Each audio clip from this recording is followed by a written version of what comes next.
My name is Vanessa Powell, I'm 38 years old, and I'm the founder of Nexus Technologies. When I went to my brother's wedding, I had no idea where they seated me would lead to the biggest revenge of my life. That night, when I cancelled my $30 million contract with my father-in-law's company, everyone's faces went ghostly pale. If you've ever been disrespected by family who should know better, let me know where you're watching from and hit that subscribe button. Trust me, you'll want to see how this story unfolds. Growing up as Scott's little sister in suburban Chicago, I was always the smart one while he was the charming one. Our parents, Michael and Linda Powell, ran a small accounting firm that had been in the family for 2 generations. The Powell and Amp Associates sign hung proudly in the window of their modest office building, representing decades of steady, reliable service to middle-class families and small businesses. The expectation was that both Scott and I would eventually join the business, carry on the Powell legacy of trustworthy financial services. This wasn't just a career path, it was a family destiny, passed down from my grandfather who'd started the firm in 1962 with nothing but determination and a borrowed desk. Scott embraced this path wholeheartedly from an early age. He studied business administration at our father's alma mater, Northwestern University, joined the Wright fraternity, made connections with future business leaders, and spent summers working at the firm learning client relations. He was everything our parents had hoped for in a son: charismatic, socially adept, comfortable in the world of handshake deals and client dinners. I, on the other hand, was the family anomaly. While Scott was playing varsity football and dating Sarah Mitchell, the homecoming queen, I was in the computer lab until midnight, learning programming languages that hadn't even been taught in formal courses yet. I built my first website at 14, a simple page for our neighbor's bakery that actually increased their online orders by 300%. By 16, I'd started a small web design business that was earning me more money than most adults in our neighborhood. The difference in how we were treated was subtle but persistent, woven into the fabric of our daily family life. Scott's football games were major family events with our parents cheering in the stands, wearing his jersey number, organizing elaborate tailgate parties with other parents from the team. They never missed a game, even traveling to away matches hours from home. My computer science competitions, robotics tournaments, and academic achievements were met with polite but distant interest. "That's nice, honey," became my mother's standard response to news of my victories, while Scott's C+ in chemistry was celebrated as really applying himself and worthy of a special dinner at his favorite steakhouse. When our high school guidance counselor called to inform my parents that I'd scored in the 99th percentile on the SAT and had already received early admission offers from several prestigious universities, the conversation at dinner that night focused instead on Scott's upcoming prom and whether he should rent a standard tuxedo or splurge on a designer one. "MIT wants me," I announced during that same dinner, hoping to shift the conversation toward my achievement. "That's wonderful, sweetheart," my mother said absently, then immediately turned back to Scott. "Now, about the prom photos, should we hire a professional photographer or just use the school package?" When I announced my intention to study computer science and business administration at MIT, the family reaction was conflicted. There was pride that their daughter had been accepted to such a prestigious institution, but also concern that I was getting too big for my britches, and moving away from what really mattered: family, tradition, and the accounting firm that would eventually need successors. "Technology is fine as a hobby," my father said during one particularly tense dinner conversation my senior year of high school. "But at the end of the day, people need reliable financial advice, tax preparation, business planning. That's real business. That's lasting. These computer things come and go, but money management is forever."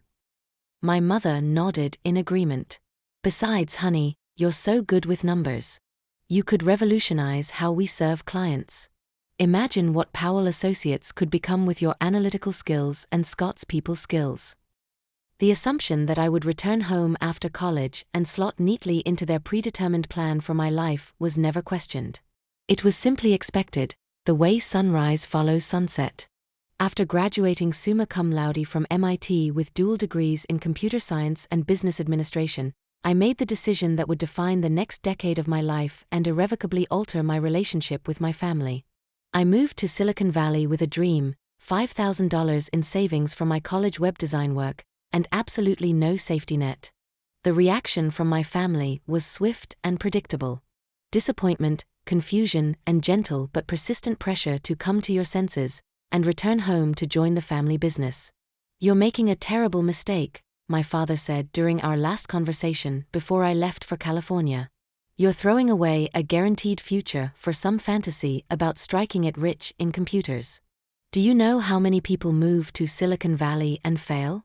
Do you know how many brilliant people end up waiting tables because they chased unrealistic dreams?" Those first 2 years in California were brutally difficult, just as my father had predicted. I lived in a cramped studio apartment with 3 roommates, all of us recent college graduates trying to make it in tech. We shared one bathroom, took turns using the single desk for work, and survived on a diet of ramen noodles, peanut butter sandwiches, and determination. My first job was at a small startup called Dataflow Solutions, where I worked 80-hour weeks for barely above minimum wage. The office was a converted warehouse with no air conditioning, folding tables instead of proper desks, and the kind of intense, caffeine-fueled atmosphere that either destroys you or teaches you everything about building technology from the ground up. My parents' phone calls during this period were filled with gentle but pointed suggestions that I should come back home and help build something real, rather than chasing California pipe dreams. They weren't cruel about it, but their concern felt like judgment, their worry like confirmation that they'd always expected me to fail. "We saw an article about tech companies failing," my mother would say during our weekly calls. "Apparently, 9 out of 10 startups don't survive their first year. Are you sure you're making the right choice, sweetheart?" But I was learning everything I could about the industry, absorbing knowledge like a sponge thrown into an ocean of innovation.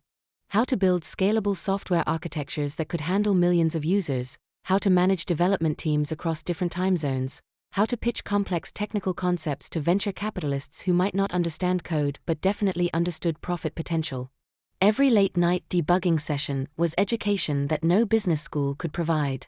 Every rejected proposal taught me how to refine my ideas.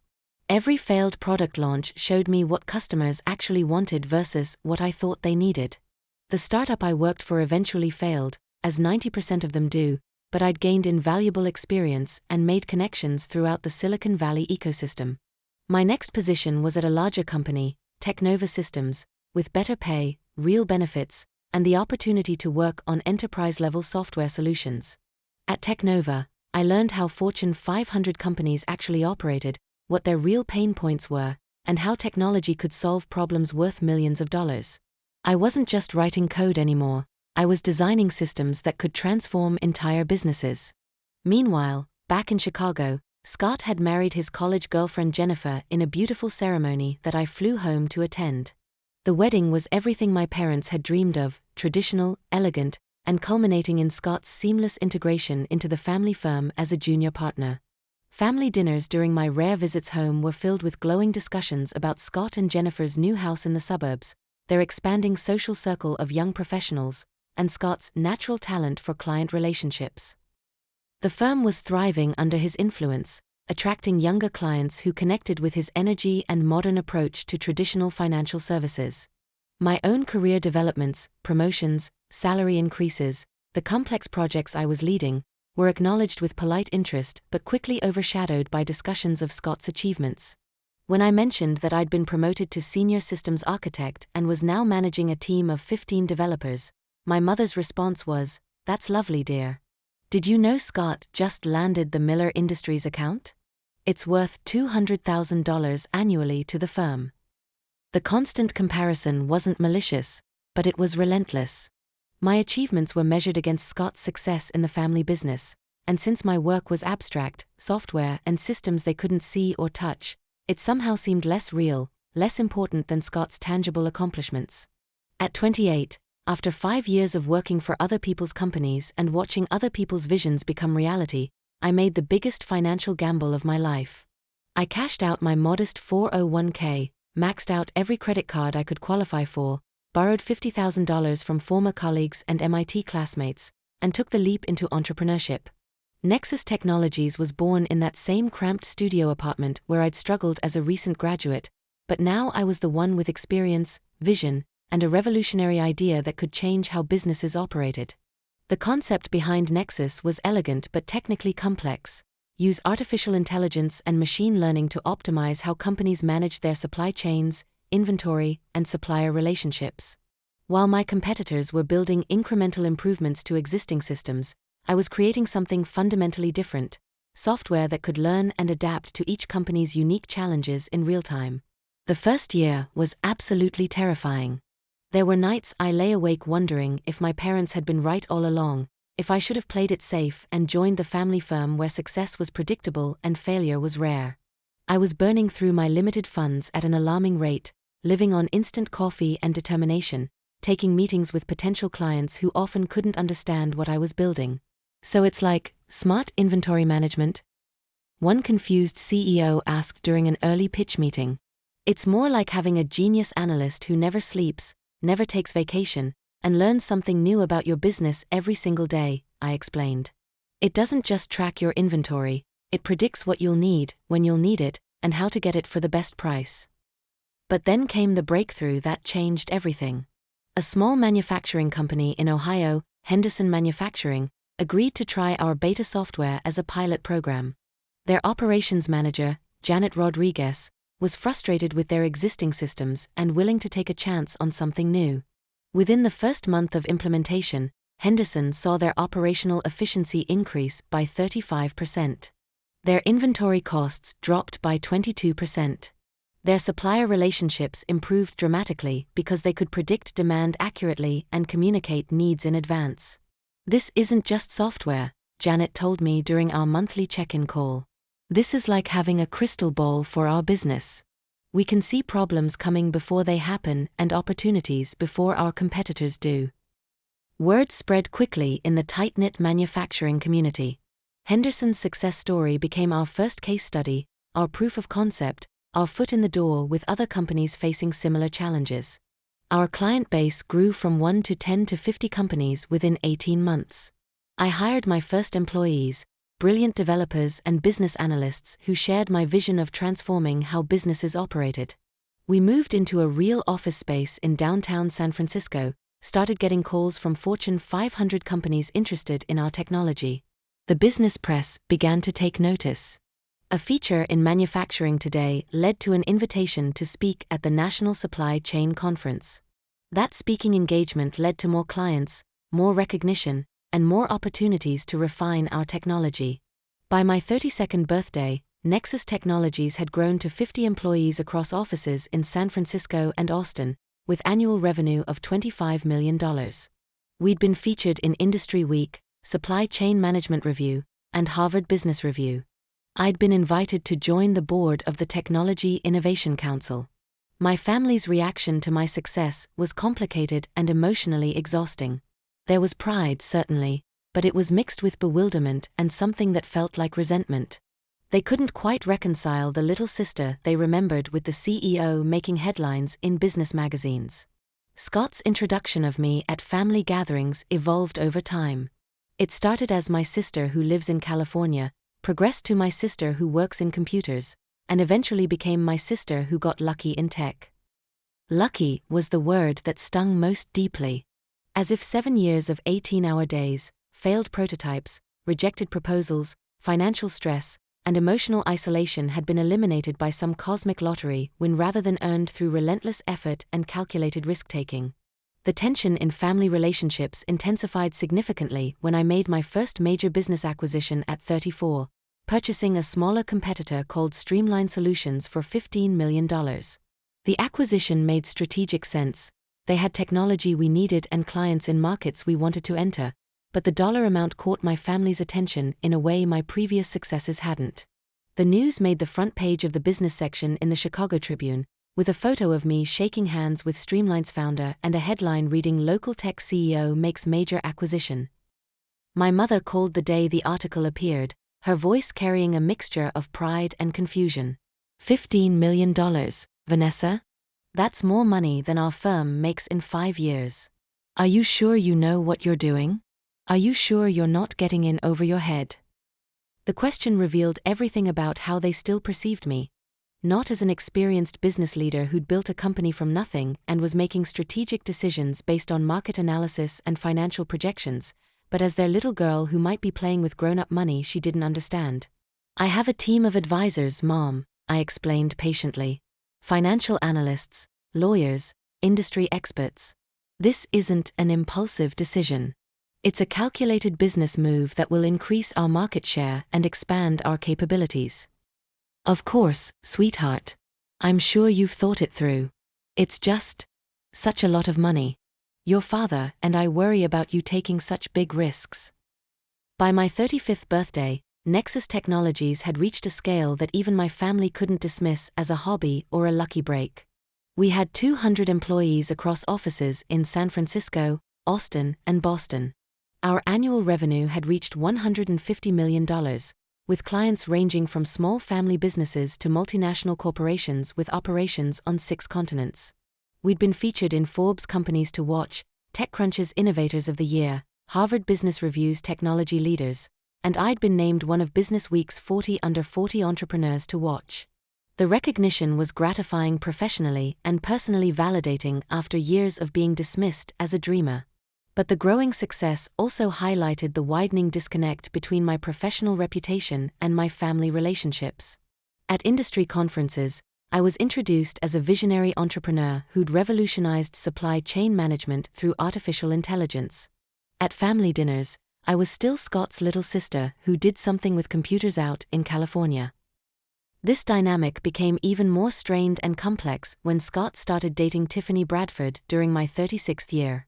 Tiffany was the only daughter of Richard Bradford, owner of Bradford Enterprises, a massive commercial real estate development company with properties throughout the Southeast and annual revenues exceeding $2 billion.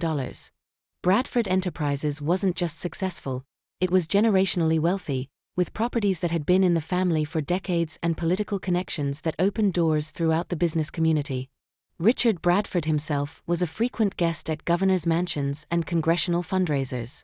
Scott and Tiffany's relationship moved with the speed of people who understood that theirs wasn't just romance but a strategic alliance. Expensive vacations to European destinations, designer gifts that cost more than most people's annual salaries, and constant discussion of the business opportunities this connection might create for both families. My parents were absolutely over the moon about the relationship, more excited than I'd ever seen them about anything in my lifetime. Richard Bradford represented everything they'd always aspired to but never achieved: old money, established business success, social prominence, and the kind of generational influence that created opportunities for future generations. This could be transformational for our entire family, my father said during one particularly effusive discussion of Scott's prospects. The Bradford family works with the most successful businesses in the region. The referral opportunities alone could triple our client base. And the social connections? Well, those are priceless. Suddenly, family dinners revolved entirely around Scott's relationship updates and increasingly grandiose speculation about how the Powell family might benefit from association with the Bradford empire. Scott was no longer just their successful son, he was their ticket to a level of social and business prominence they'd never imagined possible. Richard mentioned that they summer in the Hamptons, my mother said during one memorable dinner conversation. Can you imagine? The Hamptons. Maybe next year we'll be invited to visit. What none of them knew, and what I hadn't mentioned during these family discussions, was that Bradford Enterprises had been quietly and persistently courting Nexus Technologies for the better part of 6 months. Their initial outreach had come through Eleanor Wright, their operations director, who'd attended my presentation at the National Supply Chain Management Conference in Atlanta. Eleanor had approached me after my presentation with the kind of focused intensity that indicated serious business interest. Ms. Powell, I've been following Nexus Technologies for over a year, and what you've accomplished is exactly what Bradford Enterprises needs. We're facing the same challenges as many established companies. Legacy systems that can't scale with our growth, inefficient processes that are costing us millions annually, and increasing pressure from competitors who are leveraging newer technologies more effectively. Bradford Enterprises was indeed facing significant operational challenges. As a company that had grown through acquisition and expansion over several decades, they had inherited multiple incompatible systems that couldn't communicate with each other effectively.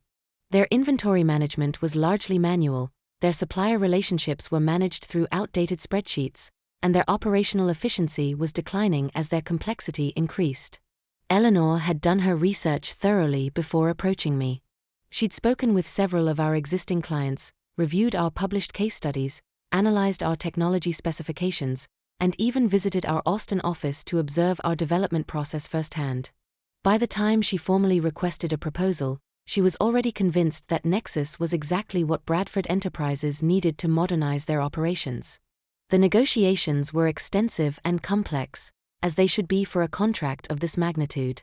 3 months of detailed presentations, comprehensive security audits, integration planning sessions, financial projections, and legal contract discussions. Bradford's technical team, led by Eleanor, was genuinely impressed with our software's capabilities and the measurable results we'd achieved with similar companies.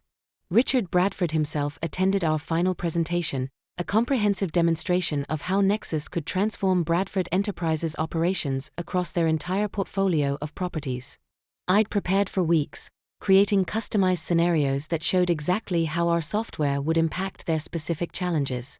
This is exactly the kind of innovation we need to stay competitive for the next generation, Richard had said after my team's demonstration. Eleanor tells me you've achieved remarkable results with companies similar to ours in scale and complexity. The projected efficiency gains alone would justify the investment. The technical integration would be comprehensive, touching every aspect of their business from vendor management to tenant services to maintenance scheduling. Our software would learn their patterns, optimize their processes, and provide predictive analytics that could save them millions annually. When we finally signed the contract after months of negotiations, it was the largest deal in Nexus's 8-year history, $30 million over 3 years to completely modernize Bradford Enterprises' supply chain operations across their entire portfolio of commercial properties. This single contract would allow us to expand our international operations into European and Asian markets, hire another 50 employees, fund research into next-generation AI applications, and establish Nexus as the undisputed leader in enterprise supply chain management. It was validation that we'd built something truly valuable, something that major corporations with billions in revenue were willing to bet their operational efficiency on. More personally, it was proof that the little girl who'd been dismissed as a computer hobbyist had built something that industry leaders respected and needed. I mentioned the Bradford deal to my parents during our monthly family dinner at Francesca's, their favorite Italian restaurant where we'd been celebrating family milestones for decades. I'd hoped they might finally understand the scale and significance of what I'd built. Bradford Enterprises signed a major contract with us, I said as casually as I could manage, cutting into my chicken piccata. It's the largest deal in our company's history. That's wonderful, dear, my mother replied, barely looking up from her seafood risotto. Did you get the invitation to Scott and Tiffany's engagement party? It's being held at the Bradford estate. Richard is flying in guests from 3 states. The governor might even attend. The irony was almost too perfect to be believed. I'd just signed the largest contract in my company's history with the family my brother was marrying into, and my parents were more excited about the party invitation than about my professional achievement. $30 million, I said, trying to inject some significance into my voice. Over 3 years. It's going to transform their entire business. My father looked up from his veal marsala. Oh, that's nice, honey. Scott, tell your sister about the engagement ring. 4 carats, isn't it? Richard insisted on the best. The conversation immediately shifted back to engagement details, wedding planning, and speculation about the social opportunities this marriage would create. My business success was acknowledged with distracted politeness and immediately forgotten in favor of more important family news. The engagement party was my first real glimpse into the Bradford family's world of wealth and social influence. The estate was a stunning Georgian mansion set on 300 acres of manicured grounds, complete with an 18-hole golf course, professional stables, and gardens that belonged in Architectural Digest. As I walked through the reception with Marcus Chen, the successful venture capitalist I'd been dating for several months, I overheard numerous conversations about Bradford Enterprises' recent business developments and technological innovations. Several guests mentioned the company's major operational improvements and how revolutionary their new systems were becoming. Richard's always been ahead of the curve when it comes to business innovation, one distinguished gentleman in a perfectly tailored suit was telling his companion. This new software implementation is going to set the standard for the entire commercial real estate industry. That's when Richard Bradford himself approached our conversation group, his silver hair perfectly styled, his handshake carrying the confidence of someone who'd spent decades being the most important person in most rooms he entered. "You must be Scott's sister," he said warmly, his eyes crinkling with what appeared to be genuine interest. "I've heard so much about you from the family." "It's a pleasure to meet you, Mr. Bradford," I replied, noting the quality of his custom suit and the subtle but expensive watch on his wrist. "Congratulations on Tiffany's engagement. Scott is a wonderful man. Please, call me Richard. And thank you. Scott tells me you work in technology? What sort of business are you in?" Before I could answer, my mother materialized beside us with the kind of bright, slightly anxious social smile she reserved for interactions with people she considered her social superiors. "Oh yes, Vanessa has her little computer company out in California," she said, her voice carrying that particular tone of maternal pride mixed with gentle dismissal. "Very successful for such a specialized field." Richard's eyebrows rose with polite interest. "Computer company? What sort of specialization?" "Supply chain management software," I said, watching his expression carefully. "We help large corporations optimize their operations and logistics through AI-powered systems." The change in Richard's demeanor was immediate and dramatic. His polite social interest transformed into something approaching shock, then recognition, then what looked like genuine respect. "Wait just a minute," he said slowly, his voice carrying a new level of attention. "You're not Vanessa Powell of Nexus Technologies, are you?" "I am," I confirmed, noting my mother's increasingly confused expression. "Eleanor Wright has been singing your praises for months," Richard continued, his voice now filled with the kind of respect reserved for serious business partners. "She tells me you're revolutionizing our entire operational structure. Your technology is the most impressive implementation we've ever undertaken." My mother looked between us with growing bewilderment, clearly trying to process this unexpected turn in the conversation. "You two know each other professionally?" she asked weakly.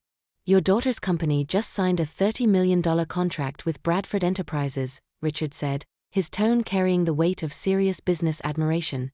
"She's one of the most innovative minds in supply chain technology.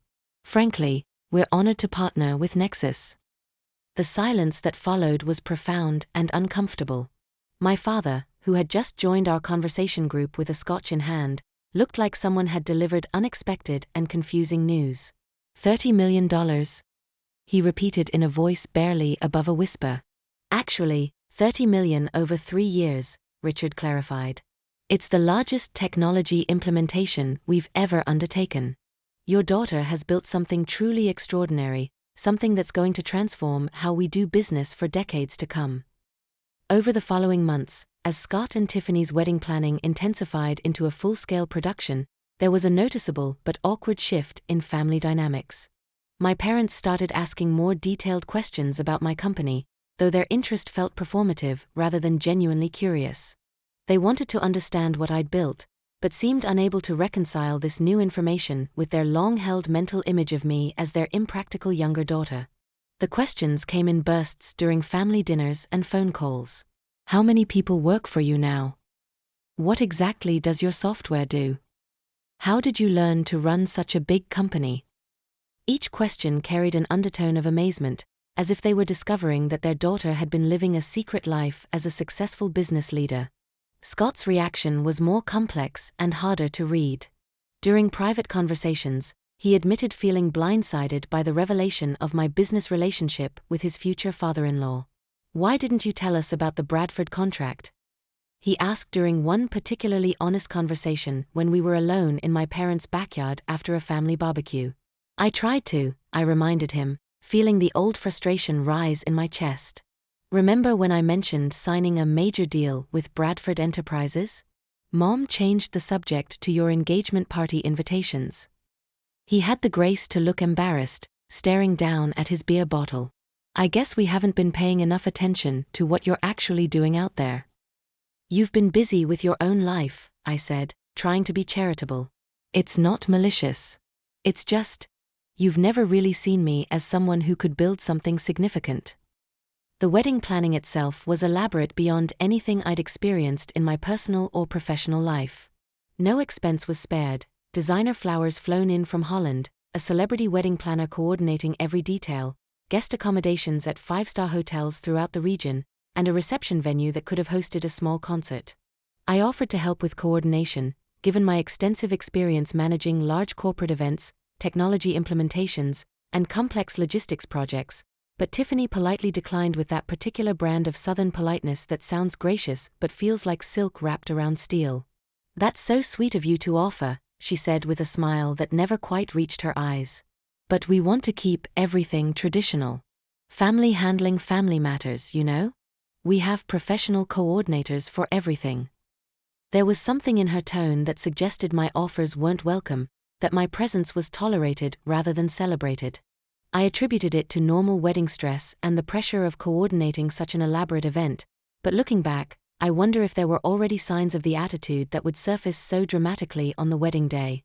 As the wedding approached, I selected an elegant navy blue dress that struck the right balance between formal and understated. I wanted to look appropriate for the occasion, without drawing attention away from the bride or appearing to compete with the elaborate fashion that would undoubtedly be on display. Marcus would accompany me as my date, and he'd been looking forward to meeting my family and experiencing the Bradford estate firsthand.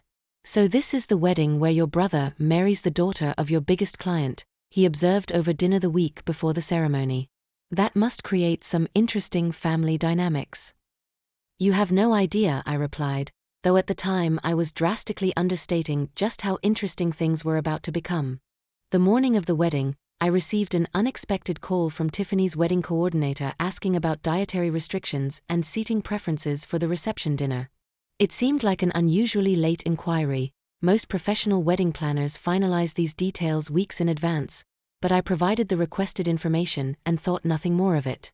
Marcus and I arrived at the Bradford estate as the late afternoon ceremony was beginning.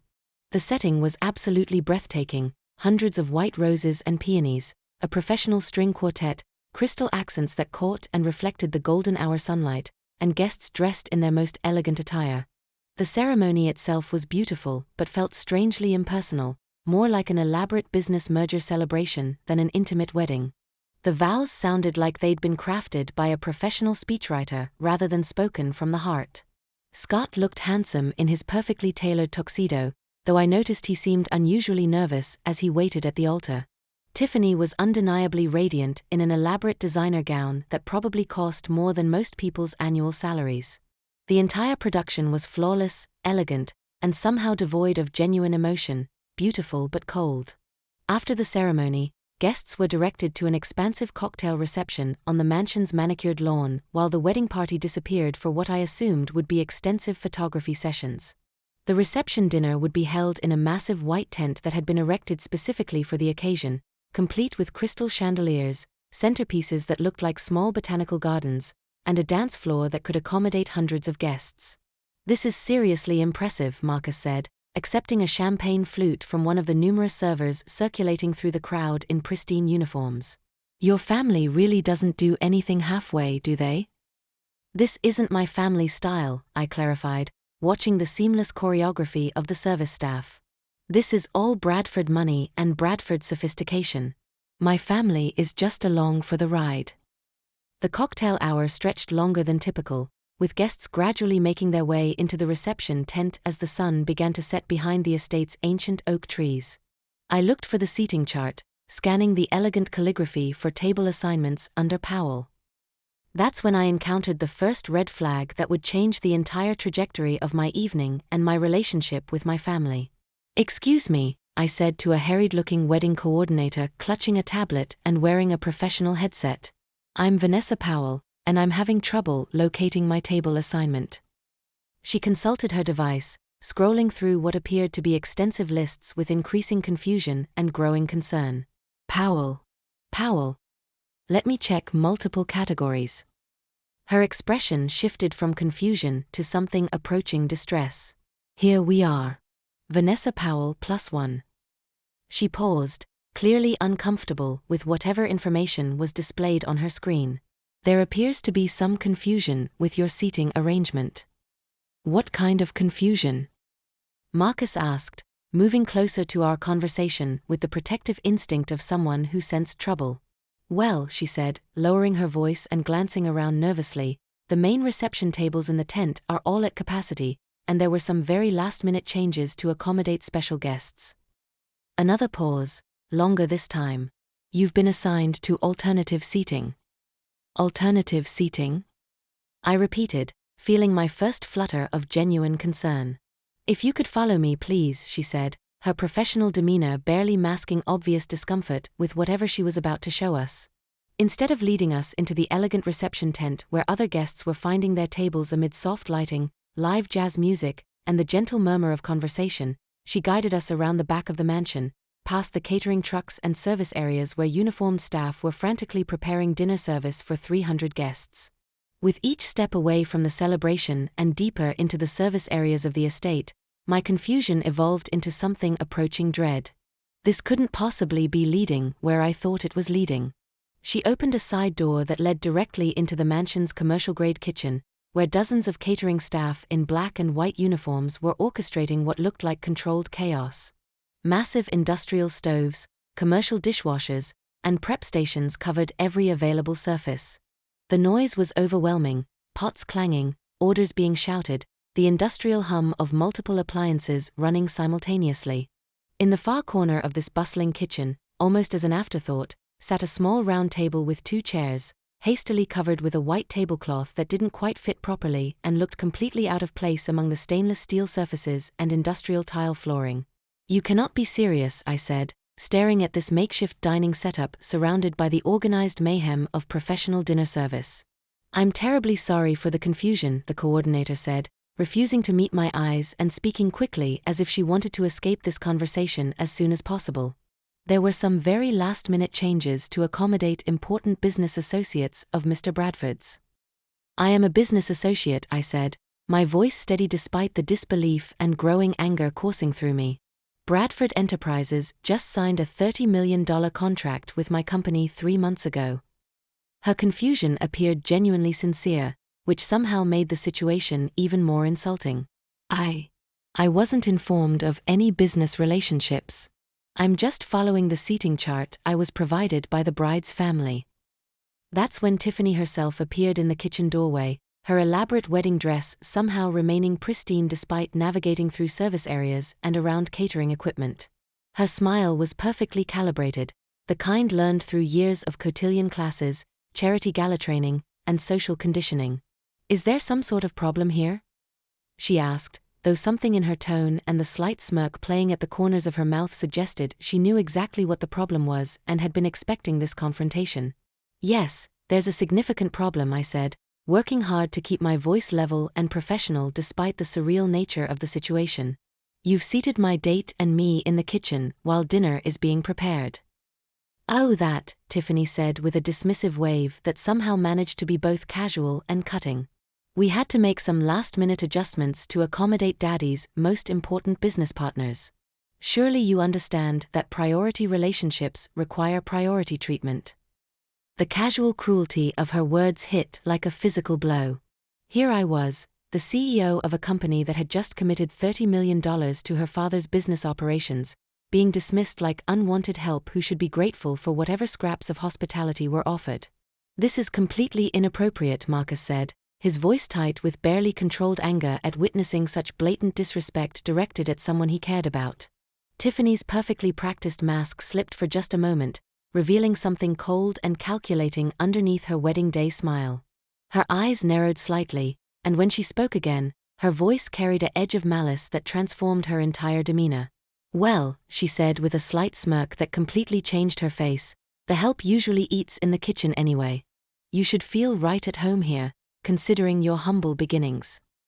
The kitchen around us had gradually fallen silent as staff realized they were witnessing something far more dramatic than typical wedding coordination issues. Even the industrial dishwashers seemed to quiet as everyone within earshot absorbed the stunning cruelty of what had just been said. That's when something inside me shifted completely. Not into anger or hurt, but into the crystal-clear determination that had driven every major decision in my professional life. I'd spent my entire career being underestimated, dismissed, and treated as less than I was. But I wasn't that insecure little sister anymore. I was Vanessa Powell, founder and CEO of Nexus Technologies, and I had more power in this situation than these people could possibly imagine. Marcus, I said quietly, never taking my eyes off Tiffany's face. Could you give me a moment to handle this privately? He squeezed my hand in understanding and stepped outside, recognizing that whatever was about to happen needed to occur without additional witnesses who might complicate the situation. I smiled at Tiffany then, not the polite social smile I'd been wearing throughout the day, but something else entirely. Something that made her take an involuntary step backward and caused her confident expression to flicker with uncertainty. You know what, Tiffany? You're absolutely right about priorities and important business relationships, I said, reaching into my purse to retrieve my phone with deliberate calm. Let me make a quick call to clarify some business matters that I think your father would want to know about immediately. I dialed Eleanor Wright's direct number, knowing she'd answer even on a Saturday evening because of our ongoing implementation and her dedication to the project. Eleanor? It's Vanessa Powell from Nexus. I hope I'm not interrupting your weekend, but I'm actually at the Bradford Powell wedding right now. I paused, watching Tiffany's expression shift from smug satisfaction to growing alarm. Yes, what a remarkable coincidence. Listen, I need you to do something for me first thing Monday morning, and I wanted to give you advance notice so you can prepare the necessary documentation. Tiffany's face was rapidly losing color as she began to understand that this wasn't a bluff or an empty threat. I need you to contact our legal department immediately and initiate termination procedures for the Bradford Enterprises contract, effective as soon as legally possible according to the terms we negotiated. Yes, I understand the implications completely. This isn't a negotiation tactic or a misunderstanding. I want the entire partnership terminated. Wait, Tiffany said, her voice rising to something approaching panic. What are you doing? You can't be serious. I held up one finger, continuing my conversation with Eleanor while maintaining eye contact with Tiffany. Have legal prepare all termination paperwork according to the contract provisions. I'll be in the office first thing Monday morning to sign everything and begin transition procedures. Yes, I know it will be complicated, but we've handled complex terminations before. You can't do that, Tiffany sputtered, her wedding day composure completely shattered. Daddy just implemented your systems across all our properties. We've spent millions on integration and training. I ended the call and slipped my phone back into my purse with deliberate calm, letting the silence stretch between us while the kitchen staff pretended to work around us. I can, and I just did, I said finally. Nexus Technologies doesn't maintain partnerships with organizations that demonstrate such fundamental disrespect for business relationships and professional courtesy. This is completely insane, she said, her voice now carrying a note of genuine hysteria. You're canceling a multi-million-dollar contract because of a seating arrangement at a wedding? No, Tiffany, I replied, my voice remaining perfectly level despite the adrenaline coursing through me. I'm terminating a business relationship because this seating arrangement revealed the true character of your organization's leadership. If this is how your family treats a CEO when you think she's just someone's sister, I have serious concerns about how you'll honor contractual obligations when more significant challenges arise. The kitchen around us had gone completely silent except for the ambient noise of industrial equipment. Catering staff were frozen in place, clearly understanding they were witnessing something that would be talked about for years in industry circles. My father is going to be absolutely furious, Tiffany said, her voice now shaking with either rage or fear. Your father should be furious, I agreed calmly. But probably not at me. You just cost Bradford Enterprises $30 million and their most innovative technology partnership because you couldn't resist a petty power play on your wedding day. I turned toward the door, then paused and looked back at her, feeling the weight of 8 years of building a company, proving skeptics wrong, and earning respect in one of the most competitive industries in the world. Oh, and Tiffany? Next time you want to put someone in their place, you might want to make sure you actually know what their place is first. Mine happens to be running a company your father desperately needs. I walked out of the kitchen with Marcus waiting by the door, leaving Tiffany standing among the dinner preparations in her $1 million wedding dress, finally understanding that she'd just made the most expensive mistake in Bradford Enterprises' corporate history. As we walked back toward the main reception area, passing guests who were blissfully unaware of the drama unfolding behind the scenes, I could already see the wedding continuing in all its elaborate glory. Through the tent opening, Richard Bradford was visible at the head table, laughing with Scott and my parents, completely unaware that his daughter had just destroyed the most significant business partnership his company had secured in years. "Are you okay?" Marcus asked as we reached the parking area where valets were efficiently managing the evening's collection of luxury vehicles. For the first time in hours, I smiled with genuine satisfaction rather than social obligation. "Actually, I'm better than okay. I feel like I just remembered exactly who I am and what I'm worth." My phone was already beginning to buzz with what I knew would become increasingly frantic calls and text messages throughout the evening, but I ignored them all. Whatever chaos was about to unfold at this wedding reception, it was chaos entirely of their own making.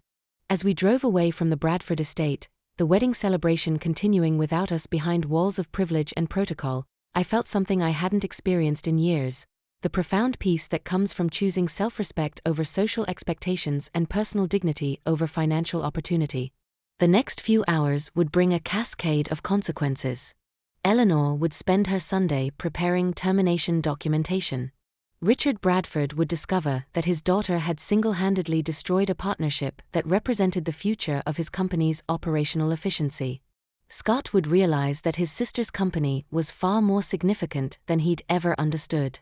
My parents would finally comprehend that their daughter had built something worthy of genuine respect. But in that moment, driving through the Chicago suburbs with Marcus beside me and the city lights spreading out ahead of us, I felt only clarity and satisfaction. I'd spent nearly 4 decades building a company based on innovation, integrity, and mutual respect. Tonight, I discovered that those values were worth more than any contract, no matter how lucrative. The best revenge isn't getting angry or seeking to hurt others. It's remembering who you are, recognizing your own worth, and acting accordingly. Tonight, I learned that lesson in the most expensive way possible, and it was worth every single penny of that $30 million contract. Sometimes the most important business decision you can make has absolutely nothing to do with money and everything to do with dignity. And sometimes, the people who underestimate you the most are the ones who give you the greatest opportunity to prove them wrong. The wedding continued without us, but I suspect it would be remembered more for what happened in the kitchen than what happened at the altar.